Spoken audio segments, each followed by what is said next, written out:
Agaseke k'amakuru mu karere ngapfunduriwe muri Kongo Kinshasa. Perezida wa Repubulika ya Demokarasi ya Kongo yashinje u Rwanda guhungabanya ingabo z'igihugu cyaca amarenga ko ashobora gutekereza kwiyamamariza manda ya gatatu naramuka bisabwe n'abaturage. Mu kiganiro n'abanyamakuru ku wa gatatu cya kabiri kuva yongeye gutorwa mu 2023, Tshisekedi yavuze ko gucengera ingabo za Kongo kwazamjije kare mu burasirazuba bw'igihugu. Yabwiye abanyamakuru ati nakiriye amakuru atari ukuri ku kuntu ibintu bimeze mu ngabo, cyane cyane ku kigero cy'icengerwa. Ingabo zarazambijwe bihereyemo imbere. Ntacyo leta y'u Rwanda yahise itangaza kuri ibi cy'u Rwanda rushinjwa na perezida wa Kongo Kinshasa. Muri icyo kiganiro n'abanyamakuru, Perezida Tshisekedi yashimangiye ko icyo kiza imbere ari ukugarura amahoro binyuze mu nzira ya diplomasi mbere y'uko ava ku butegetsi, ariko ashinja u Rwanda gutambamira gutera imbere muri urwo rwego. Yashinja u Rwanda kandi kungukira umutungo kamere wa Kongo Kinshasa no guseta ibirenge mu ishyirwa mu ngiro ry'amasezerano we na perezida w'u Rwanda Paul Kagame bashyizeho umukono wa Washington mu kubuza ko umwaka ushize. Tshisekedi mu mvugo yavuze ati bizafata igihe kuko u Rwanda rumaze igihe kirekire rwungukira mu gusahura umutungo wa Kongo, kandi iyo niyo mpamvu ibiganiro byatinze. U Rwanda ruhakana gusahura umutungo wa Kongo Kinshasa wiganjemo amabuye y'agaciro, rukavuga ko narwo rufite amabuye y'agaciro menshi.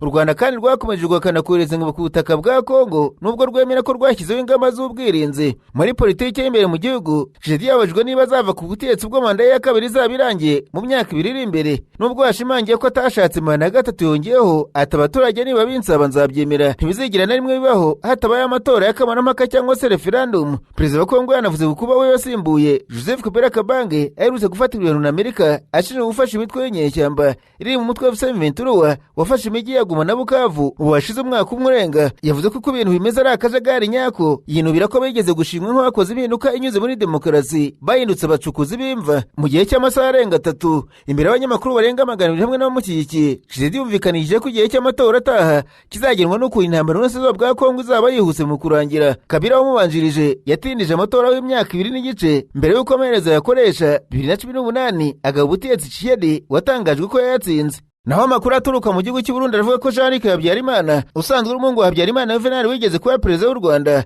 amaze iminsi muri iki gihugu, bikavuga ko ari mu mugambi wo kugaba ibitero ku Rwanda. Amakuru y'ikinyamakuru Bwiza cyo mu Rwanda cyawe n'imboni yacyo mu Burundi yemeza ko Jean-Luc Habyarimana ari muri iki gihugu, ndetse umwe bahaye amakuru iki kinyamakuru yemeza ko ajya haza kenshi. Bwiza yamenye ko uyu mugabo amaze iminsi mu mujyi wa Bujumbura, gusa akaba amaze iminsi yerekeza mu zari komine mubaye muri Cibitoke, aho yari acumbitse muri hoteli ya General Gervais Ndirakobuca Alias Ndakugarika usanzwe uri perezida wa Sena y'u Burundi. Amakuru kandi agaragaza ko Jean-Luc Habyarimana mu ngendo ze acungiwe umutekano n'abarinda perezida Evariste Ndayishimiye, ndetse bivuga ko yabarazanywe no gutegura ibitero ku Rwanda. Amakuru avuga ko ari ibindira ingabo z'Uburundi zamaze gushinga muri Mabayi ndetse no mu Kirundo, aho zikomeje gutegura ibitero birimbanije. Usibye Jean-Luc Habyarimana, amakuru kandi avuga ko n'umuhungu wa Kayibanda Gregoire wigeze kuba perezida w'u Rwanda nawe mu gihugu cy'u Burundi. Aya makuru avuga ko amaze igihe aba mu nzu yitwa Ciza Jean wahoze ayobora banki nkuru y'u Burundi iri ahitwa Monsioni. Mwene Habyarimana avuga mu Burundi, mu gihe amakuru avuga ko amaze iminsi akoreshwa na za leta zirwanya ubutegetsi bw'u Rwanda mu mugambi wo kuzahura umutwe wa FDLR ugambiriye guhungabanya umutekano w'igihugu cy'u Rwanda. Ni umugambi uvugwamo leta y'u Burundi n'iya Repubulika ya Demokarasi ya Kongo, ndetse mu minsi yashize perezida Paul Kagame yemeje ko Jean-Luc Habyarimana yagiye yakirwa i Kinshasa na perezida Tshisekedi. Amakuru avuga ko mu ruzinduko Jean-Luc yagiriye i Kinshasa mu mezi ashize yehuye n'umujyanama w'ibiro perezida Tshisekedi mu by'umutekano Desire Kashmir Eberande Korongere. Nk'uko bamenye iby'uko guhura babivuga, Eberande yagejeje kuri Jean-Luc Habyarimana ubutumwa bwa Tshisekedi bumwizeza ko ari umugambi uri gutegurwa gukora ibirori rikomeye rya gisirikare rizangana M23 nyuma yaho ritangiye kugaba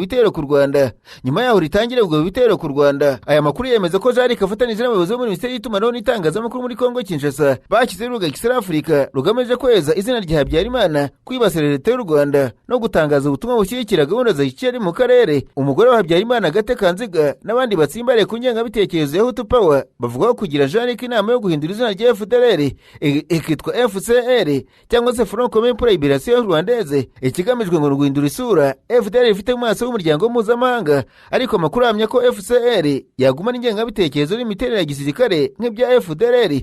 Gahunda yagutse ya leta ya Kinshasa ikubiyemo guhuriza hamwe urwanya leta y'u Rwanda binyuze mu rw'intwaro abanyapolitiki ndetse n'abo mu rwego rw'igisirikare bahunze kugira ngo bazashobore kugira imbaraga nyinshi. Abandi bavugwa barimo Kayumba Nyamwasa wigeze kuba umugaba mukuru w'ingabo z'u Rwanda mbere yo gushinga umutwe wa RANIS. Reka mubwire kandi ko urwego rushinzwe amagereza mu Rwanda rwatangaje ko Aimable Karasira uzaramba yapfire mu bitaro bya Nyarugenge Kigali. Karasira yagombaga gufungurwa asuka muri gereza ya Kigali ku wa gatatu arangije igihano cy'imyaka 5 igifungo yakatiwe umwaka ushize. Amakuru agaragaza ko yajyanywe kwa muganga hutihuti ku wa gatatu nimugoroba Mutarama ku munsi yagombaga kuvira muri gereza. Mu itangazo urwego rw'u Rwanda rushinzwe amagereza rwavuze ko Karasira yafashwe anywa ingano irengeje igipimo cy'imiti y'uburwayi yari asanganwe. RCS yavuze ko utegereje raporo y'abaganga ku cyateye urwo rupfu. Ku murongo wa telefone CSP Sengabo Hilary uvugira uru rwego yatubwiye muri make iby'urupfu rwa Karasira. Twamenye urupfu rwa Karasira rufungiye mu igororero rya Nyarugenge. Turagira ngo wenda tubaze byagenze bita amakuru hari ibanza aragaragaza iki. Cyabaye ejo mu mahagana mu saa 9 ubwo bari bamaze kumurekura ku igororero rya Nyarugenge amaze guhabwa impapuro zimufungura, ariko ategereje abo mu muryango we ko baza kumutwara. Ubwo yafashe imiti yasanganywe anywa imiti myinshi ku buryo n'abantu bamubonye babona birakabije bashaka kubimwaka, ariko hari mike yamize. Ajyanwa muri klinike guhabwa ubutabazi bw'ibanze, klinike y'igororero, hanyuma ariko nanone bikomeza kutamera neza bamujyana mu bitaro bya Nyarugenge, ari naho yaje kwitabira Imana mu ijoro ryakeye. Ubusanzwe imiti yayifataga atari ku igororero? Yayihabwaga n'abanasi, ariko kubera ko yari atashye kandi iyo umuntu arangije igihano cye atashye, mu by'ukuri ahabwa imiti ye y'ibanze yashobora kumufasha nk'uwo munsi cyangwa bukeye ataragera kwa muganga. Ikindi ashobora no guhabwa ibye byose nk'uko umuntu wese ibyo yemerewe bye ari mu igororero abihabwa akabitwara. Ubu umuryango we murimo muravugana mute? Yari mu maboko y'igororero, yari mu maboko ya leta? Twavuga ko ubwo yapfuye ari mu maboko yande? Kubera ko byabereye yari akiri mu mbuga y'igororero, ari nayo mpamvu natwe twakoze intervention yo kumujyana kwa muganga. Gusa itangazo twatanze mu by'ukuri ngira ngo mwabibonye ni ryo kubishyira umuryango kuko nitwe twari tukimufite, ariko mu by'ukuri mu buryo bw'impapuro yari amaze gufungurwa. Ariko urumva mu kigo cy'igororero umuntu wari wamaze kwambara n'imyenda isanzwe ya gisivili ategereje ko imodoka iza cyangwa umuryango we bakaza kumutwara, ni nkaho mu by'ukuri yari yatashye ariko mu rwego rw'impapuro, ariko ku butaka kiri ku butaka bwa RCS. Mu minsi nta bundi burwayi wenda yari afite uretse bwari buzi bw'uko akoresha ibinini wenda byamufashaga kubera uburwayi bw'umutwe? Nta kindi kintu cyari? Nta kindi kibazo yari afite rwose. Gusa ari nayo mpamvu twihanganisha mu muryango we kandi tuvuga ngo birababaje kuba umuntu yararangije ibihano bye akaba yafata icyemezo cyo kunywa imiti itashobora kumugiraho n'ingaruka. Urubanza rwa Karasira rufite imyaka 48 hoze ari mwarimu muri kaminuza y'u Rwanda, ruri mu manza zakurikiranwe cyane mu Rwanda. Muri Nzeri umwaka ushize nibwo yakatiwe gufunga imyaka 5 hamijwe icyaha cyo kugurura amacakubiri. Urukiko ariko kandi rwamugize umwere ku byaha 3 mu byaregwaga n'ubushinjacyaha, harimo icyaha cyo guhakana jenoside, icyaha cyo guhishingira jenoside n'icyaha cyo guteza imvururu cyangwa se imidugararo muri rubanda. Mbere yo gufungwa, Karasira yamenyekanye cyane mu biganiro ku mbuga nkoranyambaga rwa YouTube avuga amagambo arenga ubutegetsi buri mu Rwanda. Nasimbukiye muri Sudani y'Epfo, abanyamakuru bicaye imbere ya mudasobwa barandika. Banditse ko Perezida wa Sudani y'Epfo Salva Kiir yakoze impinduka nshya muri guverinoma ye zirimo kwirukana umugaba w'amakuru y'ingabo na minisitiri w'imari wari umaze igihe kitageze ku byumweru 2 muri uwo mwanya. Itangazo rya leta ya Sudani y'Epfo ryatangajwe ko Jenerali Paul Nange wari umaze kuyobora igisirikare kuva mu Kwakira gushize yakuwe ku mwanya we nyuma y'iki gihugu gikomeje guhura n'umutekano muke ndetse n'ibikorwa bye bikaba byaravugwagaho byinshi. Mu mwanya we Perezida Kiir yongeye gushyiraho Jenerali Santiago Deng-Wol, umwe mu nshuti ze za Afurika kandi ukomoka mu karere ka Bahr el Ghazal, aho Kiir nawe akomoka. Santiago Deng-Wol yari yanabaye umugaba mukuru w'ingabo hagati ya 2020 ndetse na 2024. Nanone kandi minisitiri w'imari Salvatore Garange Mabiorite wari washyizwe kuri uwo mwanya ku itariki 23 z'ukwezi kwa 4 gushize, nawe yirukanwe yasimbuwe na Kuol Daniel Ayuro, impuguke mu by'imari n'ubuyobozi wari usanzwe ukora ministeri zitandukanye za leta. Nararanganisha amaso ibinyamakuru byandikirwa muri Tanzania, abanyamakuru bakize amakaramu ku mpapuro barandika. Banditswe Perezida Samia Hassan yavuze ko icyemezo cyo gushyira umunyapolitiki wo mu ishyaka ritavuna ubutegetsi Evarine Munisi ku mwanya wa minisitiri wungirije muri perezidansi ushinzwe umurimo cyashingiye ku bushobozi bwe no kwitangira gukorera igihugu. Mu muhango wo kurahiza abayobozi babaye ku itariki 3 Gicurasi, Perezida Samia Hassan yavuze ko nyuma yo gusuzuma imyirondoro n'ubushobozi bwa Munisi yanyuzwe n'uko ashoboye gutanga umusanzu mu miyoborere y'igihugu. Yongeraho ko uwo mwanzuro ugaragaza filozofi yagize ishyigikirwa n'abayobozi ba NCCR Amageuzi ishingiye ku gukunda igihugu no kugikorera. Ati twese turi abanyatanzania, ni mucyo twubaka igihugu cyacu hamwe. Yanashishikarije abayobozi n'abaturage kunenga ibintu mu buryo bwubaka kandi bushingiye ku kuri.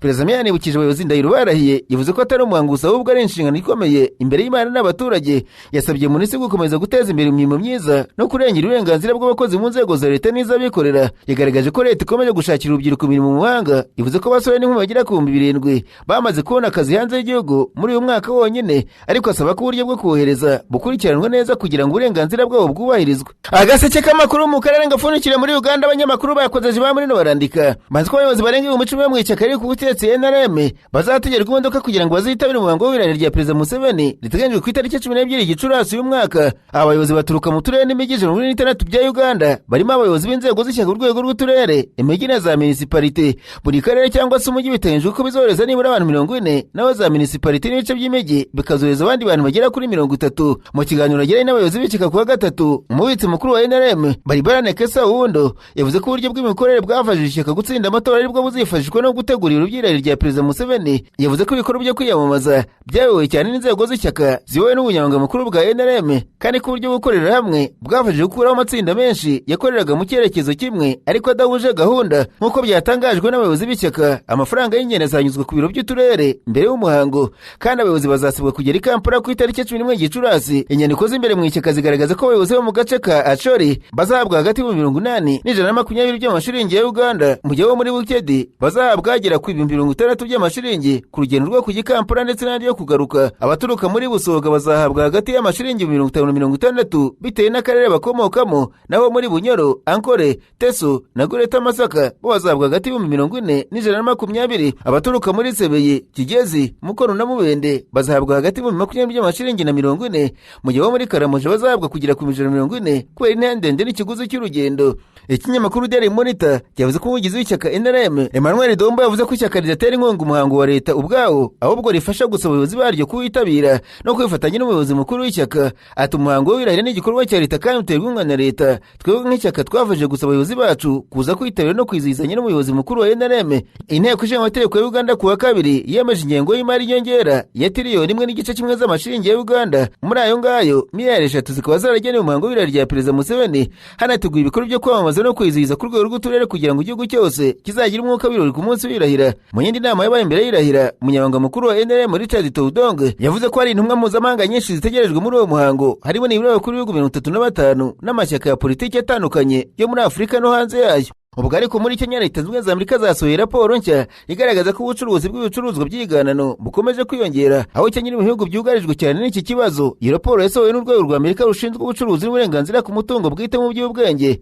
Raporo yavuze ko ibicuruzwa by'iganano bikomeje gukwirakwira ku masoko mpuzamahanga bitewe n'intege nke mu kubahiriza amategeko ndetse n'uruhererekane rw'itangwa ry'ibicuruzwa rutoroshye kugenzura. Ikinyamakuru The Kenyans cyavuze ko mu bicuruzwa by'iganano cyangwa se by'ibicupuri biri kugurishwa muri Kenya harimo imiti, ibikoresho by'ikoranabuhanga ndetse n'amashanyarazi, ibice bya mudasobwa n'iby'imodoka, imyenda, inkweto, ibikinisho by'abana, ibiribwa, ibinyobwa, imiti ikoreshwa mu nganda n'ibikoresho byo mu ngo. Raporo yavuze ko byinshi muri ibyo bicuruzwa byinjira muri Kenya biturutse mu bihugu byo muri Aziya ndetse no muri Amerika y'Amajyepfo no mu Bushinwa, Peru, Singapore na Leta Zunze Ubumwe z'Abarabu. Kenya yashyizwe hamwe n'ibihugu nka Brazil, Mexico, Nigeria n'Uburusiya nk'ibihugu bifite intege nkeya mu kurwanya ibicuruzwa by'iganano cyangwa se by'ibicupuri no kurinda uburenganzira ku mutungo bwite mu by'ubwenge. Raporo kandi yagaragaje ko ibicuruzwa by'iganano byoherezwa mu baguzi binyuze mu nzira zitandukanye, harimo amaposita, serivisi z'ubutumwa bwihuse ndetse n'imitwaro mito kugira ngo birengere igenzura rya gasutamo. Leta ya Amerika yavuze ko imiti y'imyiganano iri mu bicuruzwa bikomeje kwiyongera cyane ku isoko ry'ubucuruzi butemewe. Yagaragaje ko imiti myinshi y'imyiganano ikwirakwizwa cyane binyuze ku mbuga zo kuri interinete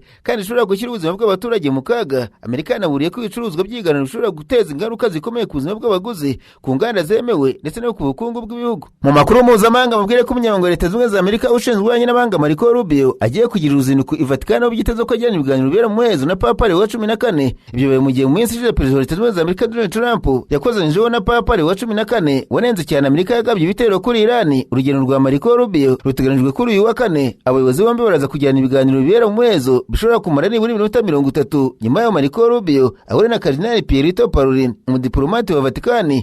Hashize iminsi Perezida Trump atumvikana na Papa Leo wa 14 ku ntambara Amerika yagabye muri Irani. Trump yaherutse kuvuga ko Papa ari gushyira mu kaga abayoboke b'idini Gatolika. Ati ndatekereza ko Papa ari gushyira mu byago abakristo Gatolika benshi n'abantu benshi muri rusange, ariko natekereza ko ubwo ari Papa yumva ko nta kibazo kuba Irani yatunga intwaro za nucleaire. Reuters yanditse ko Papa Leo wa 14 ategeze avuga ko Irani ikwiye kugira intwaro za nucleaire, ahubwo yagaragaje ko adashyigikiye intambara yo muri Irani. Papa yasubije Trump ko ababwiriza inkuru nziza y'amahoro kandi ko abantu bose bafite uburenganzira bwo kunenga ibyo avuga. Babwire kandi ko isoko y'amakuru yafi ya Hezbollah yabwiwe n'amakuru AFP kumwe muri bakomanda bakuru w'uyu mutwe yishwe n'igitero cya Israel Israel mu nkengero z'umurwa mukuru Beirut wa Libani kuwa gatatu. Byari mu gitero cya mbere cya Israel kuri Beirut kuva tariki ya 16 Mata ubwo hatangazwaga agahenge. Iyo soko y'amakuru yavuze ko uwishwe ari Malik Barut, avuga ko ari komanda ushinzwe operations z'umutwe udasanzwe wa Hezbollah witwa Ridwan. Amakuru ataremezwa n'impande zombi avuga ko icyo gitero cyakozwe ku nyubako yo guturamo aho bakuriye uriya mutwe barimo bakorera inama. Minisitiri w'intebe wa Israel Benjamin Netanyahu yatangaje ko icyo gitero cyari kigambiriye komanda w'umutwe wa Ridwan wa Hezbollah. Ibinyamakuru muri Israel byemeje ko Barut yapfanye n'abandi bakuru b'umutwe yari akuriye. Ridwan ni